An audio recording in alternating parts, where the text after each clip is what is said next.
मित्रांनो माळेगाव यात्रामध्ये शेळी पाहू शकता, गावरान शेळी आहे. हिच्या खाली 5 पिली आहेत कासाला.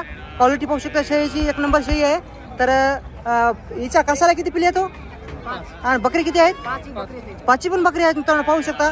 5 बकरी दिलेली आहेत, 5 पण म्हणजे 5 पिली दिलेली आहेत, 5 पण बकरी आहेत. शेळीची पण क्वालिटी एक नंबर आहे मित्रांनो, गावरानमध्ये येते. आणि काका हिची विक्री आहे का पाहण्यासाठी आणलेली आहे? पाहण्यासाठी आणलेली आहे. कोणाला पाहिजे असेल तर किंमत किती सांग अंदाज? 75,000 किंमत सांगायची. तर तुमचं गाव कोणतं आहे काका? तालुका कोणता आहे? तालुका सोनपेठ, जिल्हा परभणी. तर तुमचा फोन नंबर सांगता का? 9881 हां, 9544 59. कोणाला पाहिजे असेल तर नंबर दिलेला आहे त्यांचा मित्रांनो. विक्री तर नाही, फक्त काकाने ह्या ठिकाणी पाहण्यासाठी आणलेली आहे. एक मिनिट. कोणाला पाहिजे असेल मित्रांनो नंबर दिलेला आहे. 5 पिलीवाली शेळी आहे आणि 5 पण बकरी आहेत. नंबर दिलेला आहे त्यांचा, तुम्ही कॉल करू शकता.